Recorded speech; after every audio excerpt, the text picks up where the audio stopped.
deserve better.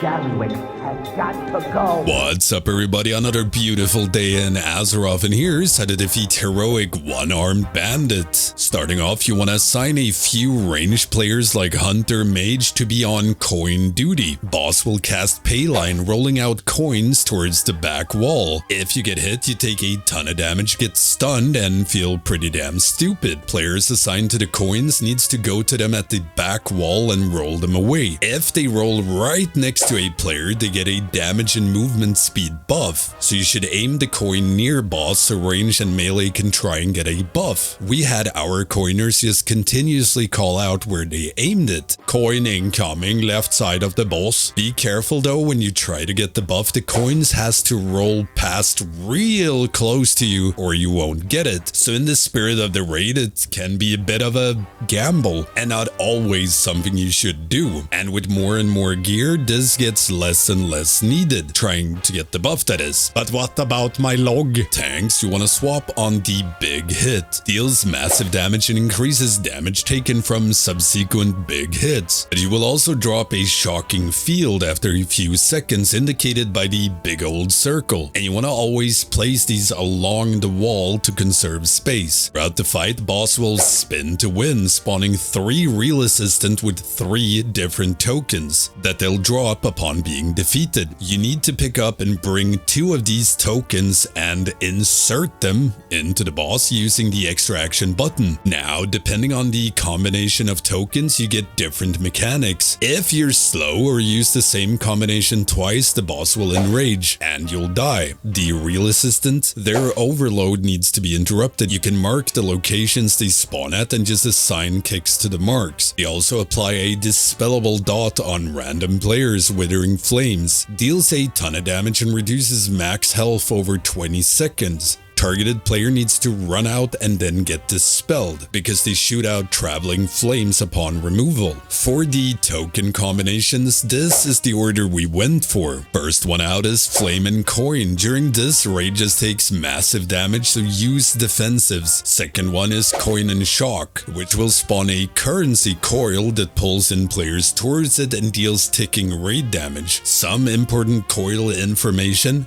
when a coil has spawned, its corresponding mechanic will happen anytime boss casts spin to win, adding more and more mechanics to the fight. And for tanks, you want to spawn all coils near the wall, so active tanks needs to be in position by the end of the reward cast. Any coil can be clicked, which activates their mechanic an additional time and deals massive damage to the player that activates it, and it clears lightning puddles around the room, which frees up space. If you ever need to click it should be a tank. Now, you don't have to activate these depending on your overall damage, but if you need space, it's an option. Third combo is Shock and Flame. Spawns a superheated coil which summons flame tornadoes or traveling flames that shoot out across the room. They dash around back and forth, don't get hit. The fourth combo, Flame and Bomb. This will spawn gifts or ads that fixates on players. Use knocks, grips, etc. to stack them up on boss and nuke them down. If they reach their target, it's a wipe. When these die, they spawn a giant AoE circle that shoots out more traveling flames. For the fifth combo, you have Shock and Bomb, which spawns a coil that spawns more gifts that fixates.